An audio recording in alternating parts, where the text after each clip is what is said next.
Harris is not worthy of the office of the presidency. Trump is not worthy of the office of the presidency. There, I said it. Neither of them. A fair and balanced outright rejection of both candidates. Welcome to the Time to Talk podcast. It's time to talk. First, thank you for joining me here on YouTube. If you're new here, please hit that subscribe button and turn on notifications so you don't miss content when it becomes available. If you're listening on any one of the major podcast streaming platforms, such as Apple Podcasts, Spotify, Amazon Music, whatever, please remember to follow, rate, and review. And to the subscribers who are following so far, thank you. Let's get into it. Okay. Harris, Trump, Harris. The general ongoing tone of this is all that if you support Harris, you must hate Trump. And if you hate Harris, then you must support and love Donald Trump. How about this? I don't support either of them. I'm not voting for either of them. I said it. There, I said it again. I'm neither one of them. With that out of the way, let me address something in the actual main point of this particular episode. If you look at my previous content on this podcast or if you've seen any of my posts on social media, including X, Facebook, wherever, it would seem that I'm all in for Donald Trump. Why? Well, because I've never posted myself wearing a MAGA hat. I don't own a MAGA hat. And I've never posted anything pro-Trump or anything in his favor. So why would you think that? Yet, I have in fact posted less than favorable and outright negative content regarding Kamala Harris and the Democrats. This has inevitably led people to believe that I must be a Trump supporter. Additionally, they have little understanding of where my criticism of Harris and more specifically, my critique of the Democratic Party was coming from. Just bewildering. Like, oh, how could you not support her? How can I not support Harris and the Dems? Especially being a black man. How can I not be in favor of saving our democracy and stopping Donald Trump, who assuredly would be a dictator and upend our so-called democratic values and beliefs if elected? He is the greatest threat to our democracy. Correct? He's going to be Hitler. He's a dictator. He's going to destroy America. Now, my answer to that question is based on simply having an understanding of what's called history, particularly the Democratic Party and their history. Without going into extraordinary details about each and every administration since Clinton, let me just say that the Democratic Party has totally abandoned any type of commitment to the poor, middle class, blue-collar working folks, and they've stopped being the anti-war party some time ago. They've done a full 180 and have in fact become the party of promoting, funding, and expanding the policies which directly support the deep state, the military-industrial complex, and their efforts to keep us in forever wars. They are most certainly beholden to all corporate interests, and that's who they serve. Not those struggling under inflation and suffering the ever-growing higher cost of living and surviving. And even more disturbing, and what I would consider the utmost critical point regarding the Democratic Party right now, is their unending push to control the propaganda narrative via the suppression and criminalization of free speech, which is the founding principle of our Constitution. And worse, they're to the point of not even hiding it any longer.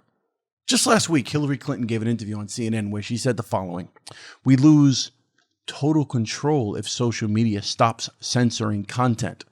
Really? Total control? You lose total control? Yes, and she actually used those words. They lose total control. And that's what has them scrambling to do all they can to shut down any type of speech on the internet that interferes in their ability to dictate their desires and will upon the American people and essentially the world. Their ability to control society. We saw this with COVID. We saw this with the suppression of the Hunter Biden laptop, the Burisma scandal. And we saw this with the Russiagate scandal.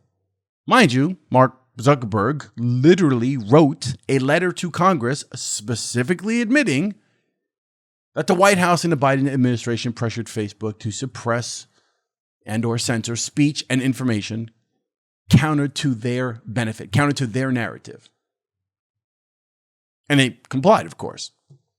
Let's also not forget the excellent reporting of Matt Taibbi from Racket News And the reporting he did on the Twitter files, basically revealing the fact that government agencies were specifically working with Twitter to target accounts that they considered to be dangerous to their propaganda and different accounts that were spreading misinformation that were dangerous to their narrative and to what they thought. And it continues. Recently, we had John Kerry express his own disdain for the First Amendment by literally stating the First Amendment stands as a major block to hammer it, to it being disinformation out of existence. We need to hammer disinformation out of existence. So essentially, free speech hinders their ability to control the facts, their facts. And then we have Obama. Remember great Obama at the Stanford Internet Observatory praising disinformation speech laws, where he actually said the following: while content moderation can limit the distribution, it doesn't go far enough. These big platforms need to be subject to regulation. Yes, thank you, Obama. We need to rein it in, these tech platforms. Now, I'm going to talk more about this shortly, but I'm sorry. If you're one of the folks who either has no idea that this is happening, or you're one of the folks who thinks free speech doesn't matter, and this is just a minor issue, then certainly I have to say, wake up. Wake up and stop waving your flags for democracy, Kamala Harris, and freedom if you don't even know what these words mean. If you don't understand the importance of freedom of speech, the foundation of the Constitution, and the citizens of a free nation's ability to disagree with their government, then you have no understanding of what true democracy even is.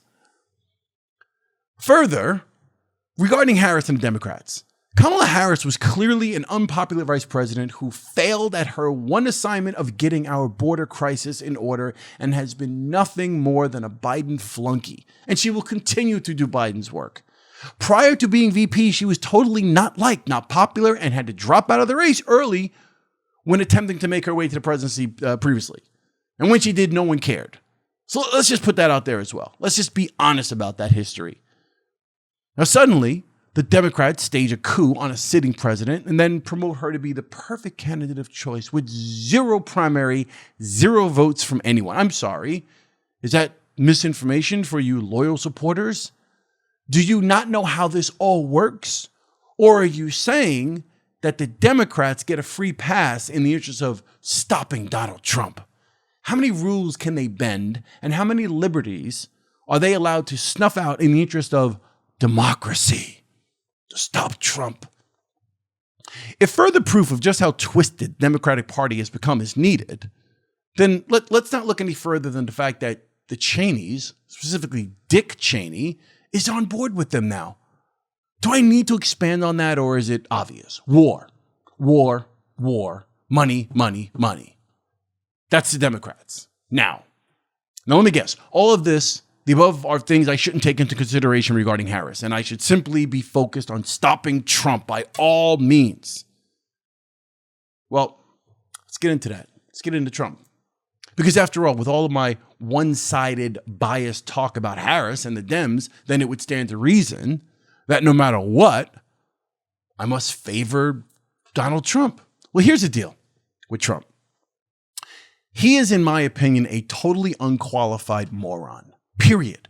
He's a narcissist to the fullest degree and a big mouth. He's more than likely a racist, to a certain degree, a misogynist, and is equally beholden to the corporate interest as the Democrats are. He is most definitely equal and as loyal to the Israel lobby as the Democrats are, for sure. As for outright warmongering, this is where it gets a little tricky, because I mentioned this in a previous podcast, that Trump at least makes mention in his rhetoric the idea that he'd seek some sort of peace agreements in the Middle East and with the Ukraine-Russia thing, and that conflict in particular. Now, again, as a reminder, he's competing with the Democrats to see who can kiss Israel's ass more and send them more money to destroy Gaza and kill more Palestinians. And he's recently made mention of wanting to bomb or wipe out Iran. So clearly he's going to be falling in line with the forever war folks. His talk about brokering peace deals is nothing more than rhetoric. It's his ego. It's his ego that leads And there is probably some part of him that believes he's the man to broker peace. If anyone is, he'd be the one to get a deal, make some sort of arrangement. This is all nonsense. Because let's be real. Trump originally helped to arm Ukraine during his first term. And he'll be every bit the puppet if elected again. Or as Putin once mentioned in an interview for the French paper Le Figaro, quote, presidents come in with their own ideas, but then men with dark suits come in and tell them how it's going to be, end quote. I want to end my critique of Trump with one last thing, Project 2025. First, let me say to those who think he wrote it or had anything to do with it, that is not the case. The Heritage Foundation has long had their hand in Washington politics, and their agenda is not specific to Trump, nor is it a product of Trump. It's certainly a Republican agenda, Republican, conservative, national, Christian agenda, and it's certainly dangerous for many reasons. But acting as if Trump specifically is somehow the mastermind behind it, it's just silly and presumes that Trump is far more calculating and intelligent than he really is. So we can get into Project 25 another time. But so why does it seem that I've never posted up or did any shows dedicated to critiquing Trump? Well, because honestly, it would be too easy. And he's already been, and he continues to be vilified, even if somewhat unjustly, by the legacy media. And further, in my opinion, he's not the real threat. He is not the issue. The current administration is the real threat. And the fact that so many have been duped by, and the Democrats and this whole Harris charade has inspired me to truly want to wake folks up. I didn't have to spend time bashing Trump. There are plenty already doing that. And most of the Harris Democrats already consider him the absolute worst possible choice. I didn't need to put up a post and go, look, you got to see this Trump guy. Yet ask them about their own candidate and their own party. And somehow they can't actively articulate real, rational, fact-based reasons for supporting Harris. It's just stop Trump. He's a criminal. January 6th, he messes with porn stars. He's a dictator. He'll ruin our country. Democracy, democracy, democracy. We must save the country. Okay, fair enough. All nonsense. But okay, fair enough. That's the road you want to go. Listen, Trump, from the moment he entered politics in 2016, was an anti-establishment candidate with a whole lot of ideas of shaking up Washington and draining the swamp, so to speak. That's why many people liked him. In spite of his brash delivery and obvious degenerate history and ways, he represented something different in the crusty old two-party system that we've come to accept. But as for the Republicans and the Washington insiders, they wanted nothing to do with the loudmouth reality TV star from New York, and he disturbed their neat little Washington private club. They didn't want him there. He was a threat to them and their way of doing things, their way of, duping everybody. Not to the U.S., but he made it into office anyway. Then finally, they had to concede and give in to him because of his popularity, but it was a pain to do so. This time around, same thing. Do they really want this guy disturbing their plans and thinking he can come in and do as he pleases because he's the president? Not a chance. They've been trying to stop him since day one, and they'll continue to do so. Harris is the puppet they prefer because she's a whole heck of a lot easier to get in line. And she basically has zero original thoughts and plans of her own. Moving on, I want to now quote the words of Jeffrey Sachs, highly esteemed American economist and public policy analyst and professor at Columbia University, who recently appeared on Glenn Greenwald's System Update, where he said the following, which I think sums it up the best, and I totally agree with every word of it. Quote, I don't feel we have much choice. I don't feel either of the two main candidates are up to the job of being president. I don't feel like voting for anybody that isn't up to the job. It's pretty bad that we have this situation. I don't think either, for different reasons, is really capable of guiding our country to security and safety. That requires helping to guide the world to security and safety. And I don't believe that either Trump or Harris is likely to do that. Neither of them have what it takes to be able to do that which is both a knowledge and personal character to make the right decisions. Trump we know about. I don't have to belabor the point. Harris is not only completely inexperienced, but she shows no recognition of the real issues in international affairs. She pretty much blindly follows the Biden administration, which is a bit understandable in her capacity as VP, but is not so understandable in her capacity as a candidate for the presidency of the United States. Both of them are deeply on the wrong side of the issues in the Middle East. Both of them are completely obedient to the Israeli lobby, which is a disaster for Israel first and foremost, but also for the U.S. and the world. First and foremost for the Palestinian people, but then also for Israel, the U.S., and the rest of the world. Both seem to be slavishly following that Israel lobby line.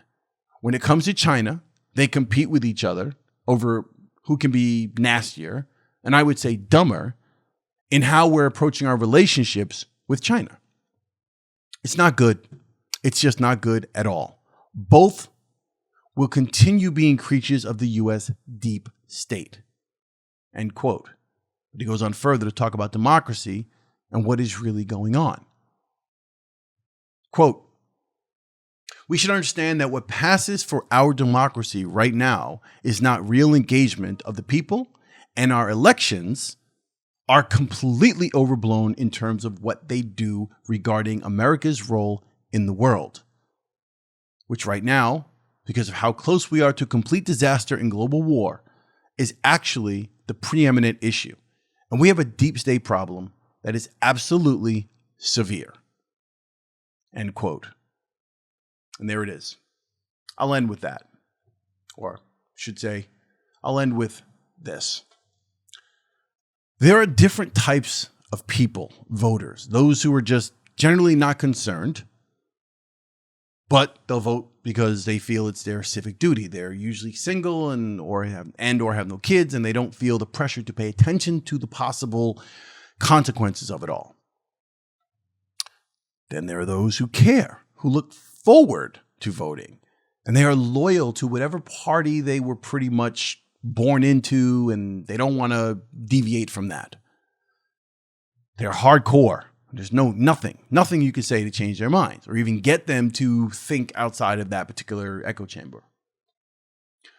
More than likely, they're slaves to the mainstream media, corporate, aka legacy media, and they get their information about politics and their candidates from the propagandist mouthpieces of said legacy media, CNN, Fox, MSNBC, et cetera, et cetera. They believe what they're told, and they have no interest of questioning any of it. These are real people out there, waving their flags. Then there are those who base their decisions on a certain amount of info and what they believe their candidate represents and can do for them if elected.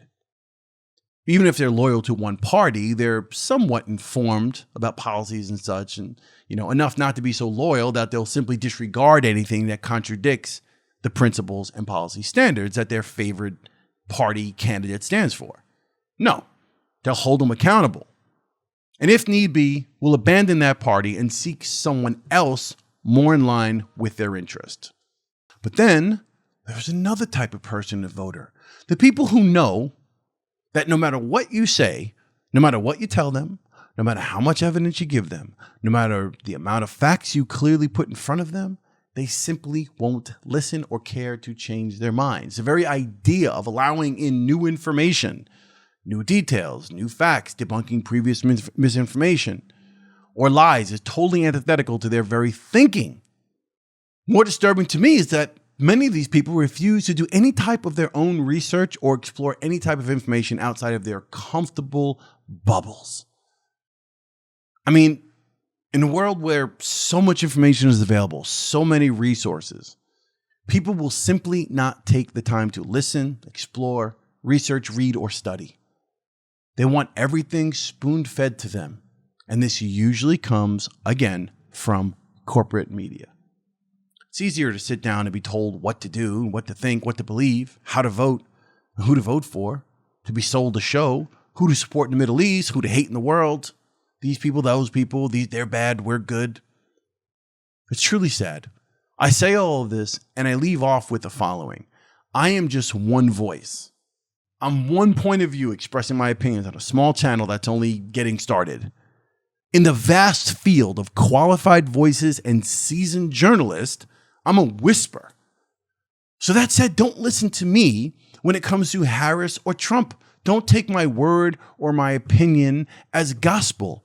Don't make decisions based on my random podcast.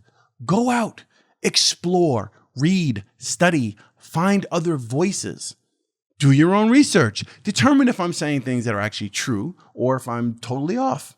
But just do something. We cannot just sit around, become slaves to the powers that be and people who want our voices silenced and our minds stuck on stupid. We have to remain committed to our country, to our freedoms, and to our rights to flourish as a nation. This means being able to hear opposing views as well as being able to express our issues, our dissent with the common consensus. The more informed we are, the more serious we take our democracy, the more we can save it. Blue, red, left, right, center, black, white, brown, Christian, Muslim, Jew, man, woman, and everyone in between. That's it for me. Look, if you enjoyed this, please hit that thumbs up and feel free to leave your comments below. I would love to hear your opinions on this. I just really wanted to clear things. Again, I'm not voting for either candidate. It may seem as if I was posting content that was always against Harris. I think I have clearly laid out what the rationale was for that. It seemed to me that most of my audience, which is something I didn't touch on earlier when I brought this up, but most of my audience are more Harris support. I don't have a whole timeline or audience or followers that are huge Trump supporters. There are a few. So the people that I was waking up or wanting to sort of question when it came to them posting, I'm with her, and they were making Kamala Harris their profile pictures on their social media pages, and they were supporting this woman no matter what dumb thing she said, without exploring the history of the Democratic Party, without noticing the current state of affairs when it comes to freedom of speech and all the different things that are being removed, the liberties that are being hampered on right now, not only here in America, but in the world, which these same Democrats and these same people of that deep state are actually supporting on a global basis. The fact that many of the people that follow me or the people that I knew were not even aware of these things, they're just waving that flag. That probably prompted me to say, well, I need to kind of talk about this. This is kind of obvious. I will say, as I've said previously, or probably in a different way, but my example, not voting for Trump and voting for Harris it's kind of like this. It's kind of like saying, I don't want to vote for that boogeyman over there that might come and steal my children and destroy my house. So I'm going to vote for the boogeyman that's already in my house, stealing my children and robbing my house. If that made any sense. Because that's essentially what's going on. You're clearly misinformed on many things regarding what's happening in your own house. But the one thing you do know is that over there on that side, there's something else that might get in your house. Now, again, I don't support Trump either. And I'm having a hard time with some of the people who previously were not supporters of him, but now suddenly, because of the Harris situation, they're waving the red flag and the MAGA hats almost as if, oh my God, he's a savior. He's going to save the planet. I don't think that's the case. I've also made it clear that whoever gets in office, they're not going to run anything anyway. So really, it's pointless. I've spoken enough about this. I'll see you on the next Time to Talk podcast. Again, like, comment, subscribe, do your own thought, your own research, and think about things. We are in some dangerous times, and we are not in a position to simply have people running around who don't know what they're doing and being led by the same people who are trying to take everything from you, and you're supporting them. I've spoken enough. I'm done. I'll see you on the next one. Peace.